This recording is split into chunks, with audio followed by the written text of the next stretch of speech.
You mentioned soulmate myth earlier. So do you not believe your wife is your soulmate? I don't believe in the soulmate as in general. Now, I have, this is, I write straight out of my first book. It's actually the first chapter of my first book, is there is no one. And people keep using the term like, oh, I think he's the one or she's the one. Even guys will use that now. And it's this idea that there's one perfect person out there for you and you just haven't met the one just yet. And which on the surface of it, from just, pragmatically thinking and rationally thinking, it's kind of ludicrous to think that, because there's how many people on planet Earth? I mean, there's people you will click with for sure, and there's people who you won't click with, and maybe you're in a toxic relationship with. But as far as the idea of the soulmate myth is really a story or a mythology that we tell ourselves to support socially enforced monogamy. So we have to have, if we're going to get people to just pair up with one-to-one, and we want a society that is built on, like I said, socially enforced monogamy, or just like straight up monogamy, one man, one woman in a heterosexual relationship. And there has to be some sort of unitary belief set that goes along with that. And part of that comes from what this is out of my fourth book, but there's the idea of what's called the romantic ideal, meaning one man, one woman, and the man will do anything for his lady. And it's, he's the knight in shining armor, and he'll go to war for her and die for her. And it's this sort of noble ideal, because they are two star-crossed lovers, and they met out of, beyond all chance. And so therefore they're soulmates together. Your soul belongs with my soul before we were even born, kind of thing. And it becomes, part and parcel of religion. It becomes part of this sort of ideological belief set.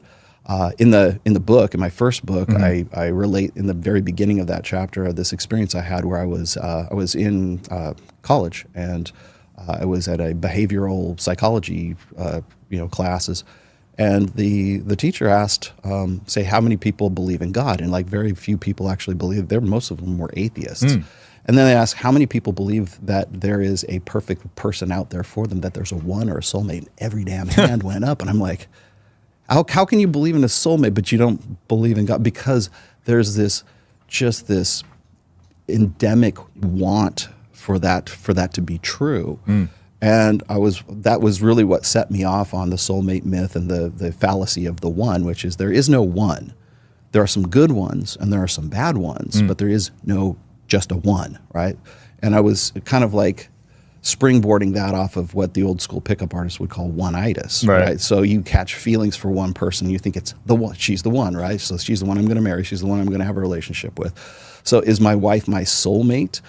We are a very good match. Let's just put it that way. And we have been so for a long time. Do I feel like there's some sort of spiritual element between my wife and I? Yeah, but I refuse the idea of the mythology of the soulmate myth, because what happens is then you get over-invested. And so it leads to a scarcity mentality, and it leads to losing your identity. And quite honest, and this is speaking from like 28 years of being married, a good marriage is built on polarity, not on similarity. It's built on polarity. It's built on maintaining your identities and not having one or the other try to reinvent their personality because they think that that's what the other person wants. Because if they lose that person, that's their soulmate. And if you lose that soulmate, it's like a Michael Bolton song, how am I supposed to live without you? Something sappy, saccharine sweet like that. So it doesn't, honestly, I think it's probably one of the most debilitating beliefs that they're, especially, not so much now, but like when I was writing the books in the first place, like the very first book, that was something that every guy was, look, I want to find the one. I want to find some, perfect relationship who's going to be just, who's going to be as much into me as I'm into her. Right. And it was just this, there's a lot to that. And that's actually the reason why I made that the very first chapter in the book, because I thought if somebody reads this book, what do I want? Like they only read one chapter. They go, okay, I'm going to read this and throw it away, right? If they read one chapter, what's the most important message? And that was the most important message. Really? Yes. Wow. Yeah, I don't like when people use that as a crutch, but at the same time, here's where I differ from the red pill stuff. I think sex is more than just a physical experience, and they're just racking up bodies, and I think it's pretty spiritual, honestly. I would only part ways with that in the sense that I understand the visceral side of it. I understand I understand guys who want to apply a cosmic meaning to sex.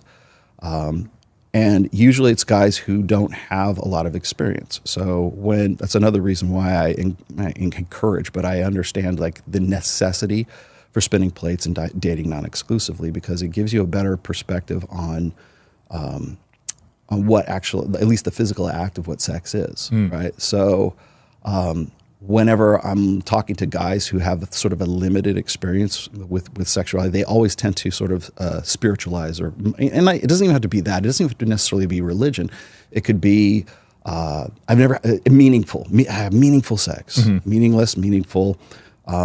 Meaning, the word meaning is a container word, and you can put anything you want to into that container. So if meaningful sex to me is getting, a blowjob every 2 weeks, right? Has meaning for me.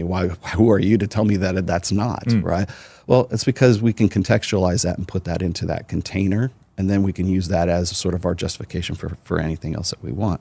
Now, is there some sort of cosmic significance to sex? I mean, if you look at it from just a physical side of things, what is the there's the proximate goal or the proximate outcome, and then there's the ultimate outcome. So the proximate outcome is when I saw my wife in the club that night, I wasn't thinking, I wonder if she'd be a really good mother for my child. I wonder if we would be a really good fit together, and she would make a good wife and everything else. That wasn't what I was thinking. I was like, I want to tap that ass.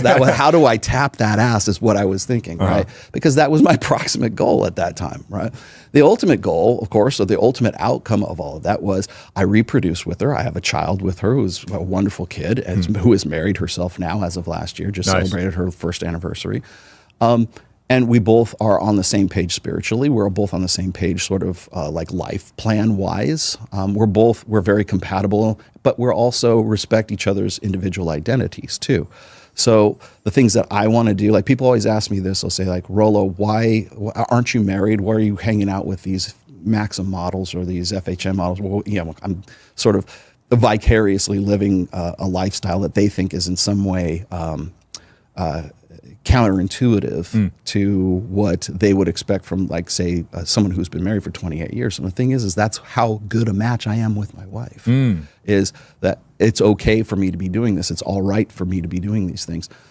She trusts because she trusts me, and she knows that there's no way in hell I'm going to cheat. I've never cheated on my wife, wow, and I never would, right? Congrats. But again, it's when you're looking at sex from a spiritual side of things, and you have that as sort of your base ideology, for lack of a better term. It starts to become that's when I get those guys who will say, well, how can you do this? Well, because you don't understand that I have come to the relationship I'm in with my wife right now because I did all those other things, because I had those experiences. I'm not saying all of them were great, right? I don't necessarily, of all of the women that I've been with over the course of my life, maybe I regret one or two, something like that. And usually it's just after the fact. I wasn't regretting it at the time, but it's usually after the fact, because you're kind of like saying, oh, that was kind of a mistake. I could have used my time more efficiently. Right.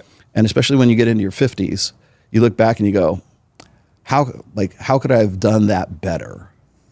And then try to relate. Of course, nobody listens to you anyways. Yeah. But like, how would I have done that better? How could I have made that more efficient? How could I have made that a better decision at that time? And it was hardly ever the sexual experience. It was all the fallout that came after that. So if I'm like in a relationship with a borderline personality disorder girlfriend, which I had when I was in my mid-20s, I didn't realize it at the time. I thought it was great sex. Yeah. But the thing is that, but she was crazy in bed and crazy out of bed. And so it wasn't the sex part of it. It was everything else that was outside of that. And so going through that and understanding that and learning all that stuff is what really helped contribute to a lot of the stuff that I write in my books, or at least it motivated me to do the things and have the interests that I do. So, I can remember, being in college, and I was going, I think it was the first time I was just a undergrad at that time. And I was looking at the DSM, the Diagnostic and Statistical Manual for like psychology, and of course it's like this basically it's this big giant catalog of all these like personality disorders, and they tell you like when you're reading this thing, don't take it with a grain of salt, because you'll see all of these like symptoms in all of your friends, and they all say everyone, oh, you're schizophrenic and you're bipolar, and like that. So you'll overdiagnose it in the beginning. But there was one part where I came across the cluster B personality disorders, and one of those is borderline personality disorder. And it was exactly, I mean, every single symptom was what my mid-20s girlfriend had at that time. And I was just like, and I got chills. So when I finally realized that there was actually a diagnosis for that, that's when I began to think that just to understand how important it was for me to have gone through that and get out of it, so that when I'm talking to guys who are in that position right there, here's what you can look for, and here's what you're dealing with, and here's the decisions that you're probably going to need to make to get out of that, extricate yourself from that situation. So, so when it comes to whether it's a spiritual thing for sex, or if it's the physical side of sex, because I tend to look at, I've written a book on religion. I mean, it's called Religion. The title of the book is Religion, the Rational Male Religion. The very last chapter in that book, I go into, and I'm not going to give it to you. I hope people will read it. Right? It's chapter 14. It's the last chapter, because people want to say, "Well, Rollo, you're the rational male. How can you believe in God?" Right? And I'm like, "Well, I do, and I come to it from a very rational perspective." Oh yeah. And I think the very fact that I do that, like I come to that beliefs through a series of saying, like, sort of if-then logic. When I get to that point, I think the people who are like atheists hate my guts, and the people who are religious hate my guts too, because I kind of destroy the magic for believers, and then I kind of like throw like the more like atheist kind of readers off track, because they tend to think of me as being like sort of like way more logical, right? Or they demand like Mr. Spock levels of like cutting off your emotional side, right? And which I think emotion is part of the human experience, right? So if sex is some cosmically significant act for you, I mean, that's still part of the magic for you. At least you haven't lost that magical side, right? But the thing is that really what is the visceral side of it? What's the physical side? What's the material side of it? Right. Which is essentially, it's for reproduction. You want to have sex because it's fun and it feels good, and you're making a connection with your wife or your girlfriend. I guess you're married, right? About to be, yeah. About to be married. Congratulations. Thank you. We'll dive into that after this. but I'm not saying you shouldn't necessarily dissociate spirituality from it, but I'm just saying I think we do ourselves a disservice when it's just about the spiritual, or it's just about the physical. No, I think it's both. Yeah, coming together, right? Yeah. The thing is like the people who throw me off, like who want to say, "You're married, how can you be with these girls and these and everything?" They are all coming from like a strictly spiritual perspective. Right. Whereas then there's the other guys who are like, who want to say, well, it's all about just notch count, and everything is like. And by the way, I don't see it like that either. I think that's probably a misperception that a lot of people have about the red pill, that it's just about getting your wet and it's measuring your ego by your notch count. It's not that, but there's that contingency of guys who want to say that.